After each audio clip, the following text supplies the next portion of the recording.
Welcome to the Here's My Story channel. I'm Erica. That Saturday, I was headed to piano class as usual. To make sure I wasn't late, I was practically running. At one point, just as I was about to cross the street, the light turned red. I saw a lady sitting on the pavement crying. She had 2 large suitcases with her. "Are you okay? Is there anything I can help you with?" I asked her. I live only 2 blocks away, but I have no strength left to carry my suitcases there. I've been crying here for an hour. No one cares. You're the first person that approached me, she said, barely able to talk between sobs. "Is it only the suitcases you need help with? No need to get upset. I'll help you," I responded with a smile. We walked 2 blocks. When the lady stopped in front of a luxury building, I was surprised. We went inside. I dropped the suitcases in the room that she showed me. Thank you so much. I have a gift for you as a thank you for your kindness. I'm sure you'll like it, she said, leaving me alone in the room. A few minutes later, she came back with a notebook. I need to admit something. What I did earlier was a test. You passed the test, therefore you are deserving of this gift, she said, holding out the notebook for me. A test? What test? I asked. A good person test, she replied with a smile and added, "Flip through it and see if you can spot anything." I started looking through the pages. It was all white. "This notebook is blank," I responded. "On each page of this notebook, you can write one wish. The wish you write down will come true. I know what I'm saying sounds ridiculous. You don't have to believe it. Go home, try it out, and see for yourself," the old lady said. "What do you mean? Is this a magical notebook?" I asked, surprised. "Yes, sweetheart. You're holding a magic notebook in your hands. There's 3 rules you need to be aware of. 1. From now on, you are the sole owner of this notebook. You can't make a wish for someone else. Each wish needs to be for yourself only. 2, when your wish is granted to you, you can't give it to someone else or share it. That's why I don't recommend wishing for money because, as I said, you can't give it to anyone, so the money you get won't work.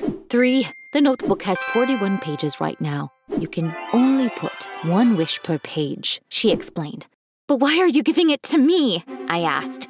"An old lady gave this notebook to me 45 years ago, telling me that I was a kind-hearted person. Thanks to this gift, I've had a wonderful life. I wanted to pass this miraculous notebook on to another kind-hearted person," she answered. I went back home because I'd already missed piano class. I sat on my bed with the notebook in my hand. The old woman seemed very convincing, but I had to try it out to be sure. I opened the notebook and wrote down the first thing that came to my mind. "I want a Big Mac." As soon as I finished writing it, a Big Mac appeared before my eyes. "Oh my gosh! No way!" I screamed. When I saw the Big Mac, I was both happy and upset. I was happy because the notebook was truly magical. I was upset because I just wasted a page of my notebook for an ordinary hamburger. I had to talk to my mom about this notebook as soon as possible, but she had gone rafting that weekend with her boyfriend, William. I briefly thought of calling my dad, but I decided not to. It's been 2 years since my parents' divorce. My dad only called me twice, on my birthdays. He was a disappointment for me, and I had no intention of sharing something so wonderful like a magic notebook with him. In the meantime, I needed to think of a new wish. Since there were 40 pages left, I had 40 more wishes. I had to pick each one carefully. I had a brilliant idea. "This is definitely a great wish!" I screamed and wrote, "I want my voice to be as good as Dua Lipa's." At that moment, I felt something in my throat. My vocal cords were transformed. Then I began to hum a melody. I sounded perfect and now had a singing voice just like Dua Lipa's. At that moment, I realized I was about to live my perfect life with this notebook in my hand. "Can you come home a little earlier? There's something important I need to tell you," I texted Mom. "Honey, I can't come back before Sunday evening. You can text me if you like," she replied. Apparently, I had to wait for her. This was so huge that I wanted to talk to her face to face. On Sunday night, my mom came home with her boyfriend, William. Normally, he doesn't live with us. He just came over to help Mom carry her things. I told my mom I wanted to talk to her in private and told her everything that happened in detail. When I finished telling my story, I showed her the notebook. Just like I expected, she didn't believe me. "This could be the most absurd thing I heard in my life," she said, laughing. Then I'm going to do a little demo for you. You'll see this notebook is magic, I replied, grinning. When Mom said, "Oh, yeah, I'm sure I will," mockingly, I got annoyed and wrote the first thing that came to my mind. I want a diamond-studded iPhone 14. As soon as I finished writing, an iPhone appeared in front of me. It was shiny and sparkling. My mom screamed in fear. Then she took the phone, examined it, and finally mumbled, "Hey, Erica, this notebook is truly magical." For a while, my mom and I talked about what kind of wishes I could make. Then she went to be with her boyfriend. I lay down in my bed. I fell asleep thinking about my potential new wishes. When I opened my eyes the next morning, I saw my room was full of money. "What the heck is this?" I screamed in shock, jumping out of bed. I saw that my magical notebook wasn't on the night table by my bedside where it was supposed to be. I began to sob. My mom appeared at my door. She must have heard my crying. She, too, was surprised when she saw the piles of money in my room. "Erica, honey, what's going on?" she asked. "I don't know, Mom. I don't have my magic notebook. Did you take it?" I asked. "No, honey, why would I take it?" she said, and stopped. William stayed over, but he wasn't here when I woke up this morning. I wonder if— "Mom, did you tell him about the magic notebook?" I asked in shock. My mom was so upset. "Erica, we've been thinking about getting married. I couldn't hide something this big from someone who's going to be my husband soon," she replied.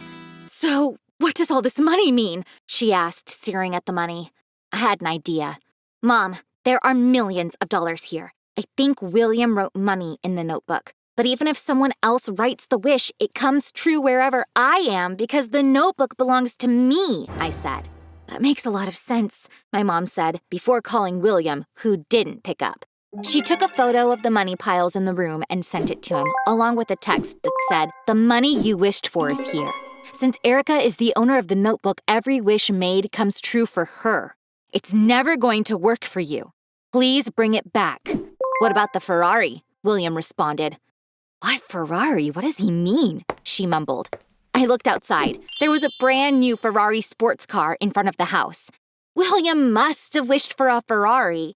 "Thankfully, the car's not sitting in my room, but where it's supposed to be," I said. Mom took photos of the car.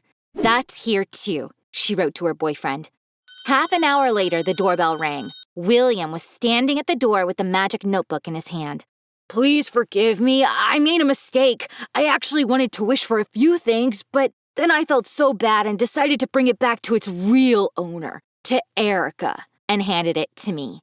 He was obviously lying. He had figured out the notebook wouldn't work for him because it belonged to me. He brought it back because he wanted to benefit from my wishes in the future. Apparently, he didn't know I wasn't going to be able to share the things I wished for with anyone. Mom got really mad. "How dare you!